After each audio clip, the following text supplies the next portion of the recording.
जाऊया. तटकरे त्याच्यानंतर आम्ही ज्याला भेटत असतो त्याला भेटीमागचा तपशील जो आवश्यक असतो तो माझ्याकडनं सांगितला जात असतो. कारण मी पण दीर्घकाळ राजकारणात आहे, मलाही राजशिष्टाचार माहिती आहे. पवार साहेबांनी तर आम्हाला सर्वांना राजशिष्टाचार उत्तम शिकवलेला आहे. त्यामुळे संवाद कसा परस्परांची असावा त्या आमच्या राष्ट्रीय नेते आहेत, राष्ट्रीय अध्यक्ष आहेत, मी प्रदेशाध्यक्ष आहे. दीर्घकाळ वेगवेगळ्या पदांवरती मी काम केलेलं आहे. त्यामुळे एकमेकाचा सन्मान, ट्युनिंग, पक्ष मजबूतीने पुढे उभं करणं या बाबतीमध्ये आम्ही एकमताने काम करत असतो. आता नवीन शोध तुम्ही लावलाय अक्षय, असं हा पण विषय तुम्ही अविश्वास हा शब्द सुद्धा तुमच्याकडनं मी पहिल्यांदा ऐकतोय. मी कधी ऐकलेलं ना आमच्या पक्षात अविश्वासा विषय. आपल्याला काय कुठलं सूत्राकडनं माहिती असेल तर ते सूत्र मला कळू द्या, म्हणजे मलाही कळेल, माझ्या ज्ञानात भर पडेल. अविश्वास म्हणजे काय, असंवाद म्हणजे काय, म्हणजे मला सुद्धा त्या बाबतीची माहिती होईल.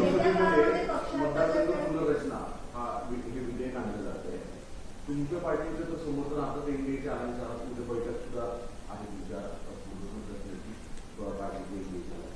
पण शरद पवार राष्ट्रवादी काँग्रेस याला समर्थन देते. तुमच्या राजकीय संदर्भात काही चर्चा झाल्या आहेत का? कारण या संदर्भात पण अनेक राजकीय गॉसिप प्रचंड सध्या सुरू आहे. एक असं आहे की गेल्या अधिवेशनात ज्यावेळेला बिल आलं त्यावेळेला मी इंडियामध्ये आहे, आम्ही मतदान केलंय. मतदानाच्या मध्ये ज्या वेळेला आकडे पाहिले असतील त्याला ज्या जागेवरती मी बसतो तिथून मतदान बिलाच्या समर्थनार्थ झालेलं आहे, त्यामुळे तिथं दुमत नाही. आदरणीय पवार साहेबांच्या पक्षाने बिलाला समर्थन द्यावं की न द्यावं हा त्या पक्षाचा नेतृत्वाचा भाग आहे. काल संसदीय नेत्या सुप्रियाताई सुळे यांनी त्या संदर्भातलं वक्तव्य केलेलं आहे.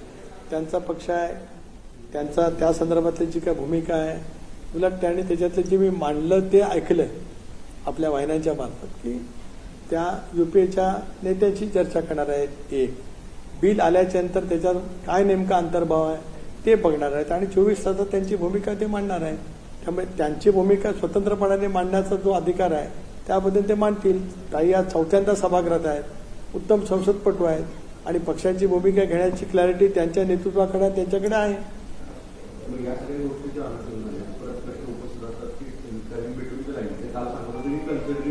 आम्ही करू 50% संदर्भातला रागांचा लोकसंख्ये न्याय असेल तर अशा परिस्थितीमध्ये परत एकदा चर्चा सुरू होती की राष्ट्रवादी काँग्रेस शरद पवार राष्ट्रवादी काँग्रेस की तुमच्या सोबत किंवा इंडियाला सपोर्ट करेल.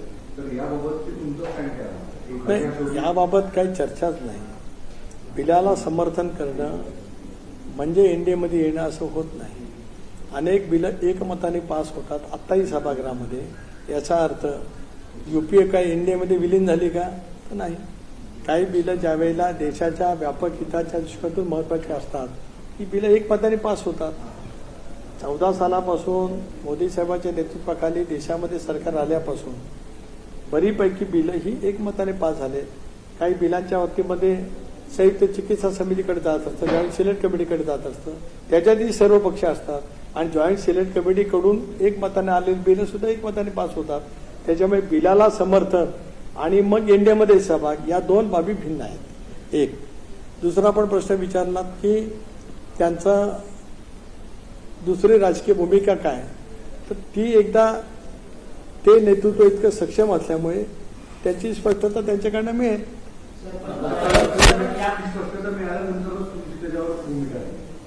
स्वाभाविकच आहे. एक कसं आहे की वारंवार स्वर्गीय दादा असताना विलिनीकरणाच्या चर्चा झाल्या, विलिनीकरणाच्या चर्चेचा अंतिम टप्प्यापर्यंत पोहोचल्या. मी अनेक वेळेला म्हटलं मला माहिती होतं, पण दुर्दैवाने दादांचं निधन झाल्याच्या नंतर विलिनीकरणाच्या चर्चाला पूर्णपणाने विराम मिळाला. काही दिवसापूर्वीच साहेबांच्या पक्षाची राज्य पातळीवरची बैठक झाली. त्यावेळेला कार्याध्यक्ष म्हणून सुप्रियाताई असतील, पक्षाध्यक्ष म्हणून शशिकांत शिंदे असतील, त्यांनी स्पष्टपणे सांगितले की आता विलिनीकरणाच्या चर्चेला पूर्ण विराम आहे. ही भूमिका स्पष्टपणे त्या ठिकाणी मांडली गेली. त्यामुळे नव्याने काही ती चर्चा कुठे सुरू झालेली नाही. सुरू झालीच तर मग तो विषय, पण आज तरी कुठे सुरू झालं तर चित्र नाही. त्यांचा जरी सरकारमध्ये येण्याचा प्रयत्न असेल किंवा तुमच्या मार्फत येण्याचा प्रयत्न असेल अर्थात एकत्र राष्ट्रवादी तुमचं स्टँड काय असणार? एकला चलोरेचा जी भूमिका अजून कुठे सुरुवातच नाही झाली तर त्याच्याबद्दल प्रतिक्रिया देण्याचं काही कारणच नाही ना. ज्या गोष्टीची सुरुवातच काय झालेली नसेल तर त्याच्यात काय प्रतिक्रिया देणार? ती मी मगाशीच यांच्या प्रश्नाला उत्तर देताना सांगितलं की तशी सुरुवात झाली तर मग चर्चा करणं आवश्यक राहील ना. तशी काही सुरुवातच नसेल तर काय? पूर्णविराम कोणी दिलाय तर तिकडून एक नाही, पूर्णविराम कोणी दिलाय तर तिकडून दिलाय. आम्ही तर काय सुरुवातच कधी केली नव्हती. कारण दादा असताना दादाच आमचे राष्ट्रीय नेते, जो दादांनी निर्णय घेतला असता त्या निर्णयाचं पूर्णपणाचं समर्थन आम्ही सर्वांनीच मोकळेपणाने एक मताने निश्चितपणाने त्या ठिकाणी केलं असतं. आता वहिनी आमच्या अध्यक्ष आहेत, एक बात. तशी ज्या वेळेला चर्चा येईल त्यावेळेला मग माझं मत मांडीन ना. जी चर्चाच नाही त्याच्याबद्दल आज मत मांडून घाई कशाला करू? मला 40 वर्षाच्या प्रदीर्घ अनुभवाच्यामुळे कधी काय घाई करावी, कधी काय मतप्रदर्शित करावं तेवढं तर नक्की कळतं ना. ज्या वेळेला चर्चेचा सूर कुठेतरी निघेल त्यावेळेला माझं मत काय, आज माझं मत काय ते माझ्या मनात नक्की आहे. मला आज सांगण्याचं काही कारण नाही. समजा ते नसेल तर सांगून काय करू?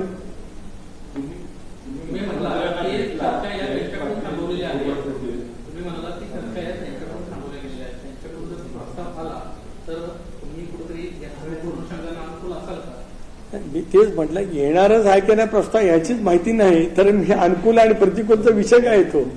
सभागृहामध्ये ज्याला मतदान होतं अनुकूल आहे का अनुकूल त्याने हात वर करा, प्रतिकूल आहे का त्यांनी प्रतिकूल हात वर करावं असं सभागृहात होतं. तसं काही नाही आहे इथे. इथे इथे एकेकाळी आम्ही सर्वांनी एकत्रित काम केलंय. एक दादांच्या नेतृत्वाखाली आम्ही स्वच्छपणाची भूमिका घेतली की बहुजन समाजाचा व्यापक हित साधायचा असेल तर चव्हाण साहेबांनी जो विचार दिला तर त्याच्या अनुषंगाने आम्ही एनडीएमध्ये सहभागी झालो. महाराष्ट्रातल्या जनतेने त्याचं स्वागत केलं. आता मुद्दा आला विलिनीकरणाचा, तो दादा असताना चर्चा झाली त्याच्याबद्दल होही म्हटलं. पण दादांच्या दुर्दैवी निधनाच्या नंतर तिथे इक्वेशनच सगळी बदलली. भेटला परवा त्यावेळेस पटेलसोबत जयंत पाटील आले होते. अर्थव्यवस्था अद्यापही तुमच्याकडे नाहीये, त्यामुळे त्या सगळ्या संदर्भात हे बघा पुन्हा मी सांगतो जयंत पाटलांची आमची तिथे भेट झाली नाही. त्यामुळे जयंत पाटील आले, आम्ही दोघे गेलो आणि अर्थ खात्याची चर्चा झाली. हे कुठलं तर्क मला काय कळलंच नाही. जयंत पाटलांचा काय संबंध? एक मिनिट जयंतरावचा काय संबंध? जयंतरावनी त्यांची भेट कशा कारणासाठी झाली स्पष्ट सांगितलं. जयंतराव सुद्धा वरिष्ठ नेते आहे. ते सुद्धा एकत्रित राष्ट्रवादी काँग्रेस पक्षाचे दीर्घकाळ अध्यक्ष राहिले. राज्याचा अर्थमंत्री त्यांनी दीर्घकाळ मांडलेला आहे. अनुभवी नेते आहे, एक स्वयंभू नेते आहे. त्यांनी त्यांची एकदा स्पष्टपणाची भूमिका मांडली तर आमच्या दोघांच्या भेटीचा आणि जयंतरावांच्या भेटीचा दुरान्वेही काडी मात्र काही संबंध नाही. राहता राहिला प्रश्न माझ्यापुरता. मी मगाशी स्पष्टपणाने सागरजींच्या आपल्या यांच्या प्रश्नाला उत्तर देताना सांगितलं की माझी भेट माझ्या लोकसभा मतदारसंघातील काही कामाच्या बाबतीमध्ये होती. मी वेळ आदल्या दिवशी पण मागितली होती, पण आदल्या दिवशी त्यांची कोर कमिटीची बैठक होती म्हणून ती शक्य न झालं. प्रफुल्लबाईंनी त्यांच्याकडचे काही मुद्दे होते त्याच्यावरती वेळ मागितली होती. ते योगायोगाने प्रफुल्लबाई का आले तर त्यांना रात्री मध्यरात्री ते बाहेर जाणार होते म्हणून ते आले.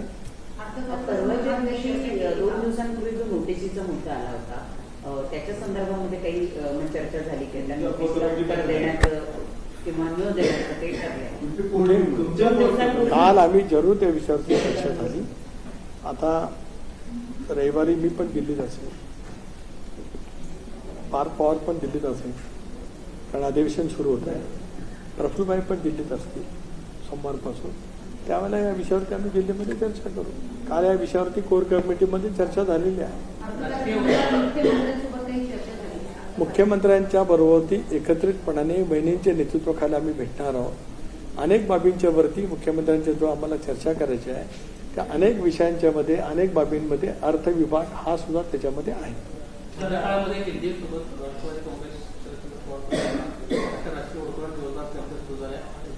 मुख्यमंत्र्यांनी महत्वाचं स्टेटमेंट केलं की नवा पक्ष आम्ही सोबत घेणार नाही, आमच्यासोबत जे आहेत त्यांना सोडणार नाही, शरद पवारच्या राष्ट्रवादी सोडणार नाही. एकंदरीतच काय की त्यांना कुठेतरी एक सुरुवात होते की राष्ट्रवादी काँग्रेस पक्षासोबत त्यांना आलं पाहिजे अशी राजकीय वर्तुळात चर्चा आहे. जर असं होत असेल तर आपला त्याला पुढाकार घेणं गरजेचं आहे. मुख्यमंत्री भारतीय जनता पक्षाचे राज्याचे एक प्रमुख नेते देशपातळीवरचे आहेत. त्याने जी भूमिका स्पष्ट केली ती एनडीएच्या वतीने भारतीय जनता पक्षाची म्हणूनच स्पष्ट त्या ठिकाणी केलेली आहे. मी अनेक वार आपल्याजवळ संवाद करताना बोललो की एनडीए म्हणजे काय, तर भाजपच्या नेतृत्वाखाली समविचारी किंवा एनडीएमध्ये सहभागी झालेले पक्ष म्हणजे एनडीए. युपीए म्हणजे काय, तर काँग्रेस प्रणित आघाडी. त्याच्यामुळे जी भूमिका मुख्यमंत्र्यांनी मांडली ती भारतीय जनता पक्षाची स्वाभाविकपणाने एनडीएचं प्रमुखत्व ज्या पक्षाकडे आहे त्यांनी मांडली की आता एनडीएमध्ये नवीन पक्ष नाही. त्याच्यामुळे ती भूमिका त्यांनी त्या ठिकाणी स्पष्ट मांडली. आता त्यांनी ती मांडल्याच्या नंतर मग इतर देशामध्ये किंवा राज्यामध्ये इतर जे काही पक्ष असतील त्यांची भूमिका त्याच्याबद्दलची काय ते सांगू शकतील.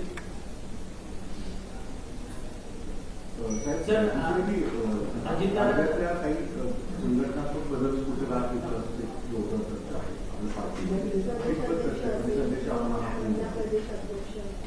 कुठले एक असं आहे की आज महिला प्रदेशाध्यक्ष पद रिक्त आहे. युवक, मी संघटनेचं बोलतोय, सीमाताई त्यांनी संघटनेचं म्हटलं, युवक अध्यक्ष पद रिक्त आहे. विद्यार्थी संघटनेचं सुद्धा पद आज या पदावरती प्रशांत कदम काम करतात, पण ते त्या ठिकाणी दीर्घकाळ काम करतात. तो एक मुद्दा पक्षाच्या चर्चेमध्ये जरूर त्या ठिकाणी आहे.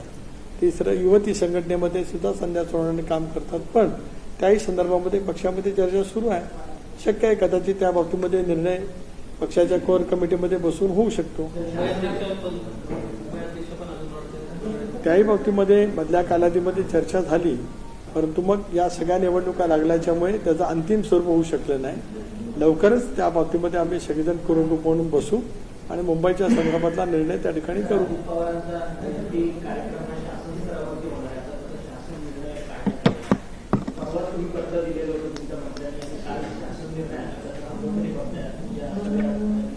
स्वर्गीय अजितदादांचं योगदान महाराष्ट्राच्या सर्वांगीण क्षेत्रासाठी, महाराष्ट्राच्या उन्नतीसाठी फार मोठ्या टोकावरती राहिलं. मी राज्याचे मुख्यमंत्री देवेंद्रजी फडणवीस, उपमुख्यमंत्री एकनाथराव शिंदे, वहिनी संबंधित आहेत, पण वहिनी आमच्या उपमुख्यमंत्री आहेत आणि साऱ्या मंत्रिमंडळाचे अतिशय मनापासून प्रदेश राष्ट्रवादी काँग्रेस पक्षाचा अध्यक्ष म्हणून आणि दादांचा अनेक वर्षाचा एक निकटचा सहकार्य म्हणून ऋण व्यक्त करतो की दादांनी जे काम, जे योगदान महाराष्ट्राच्या प्रगतीसाठी दिले त्याचा आदर आज सरकारच्या माध्यमातून त्या ठिकाणी होतो आहे. म्हणून संबंध राज्यभरात शासकीय कार्यालयामध्ये, निमशासकीय कार्यालयामध्ये दादांची जयंती त्या दिवशी साजरी होते आहे.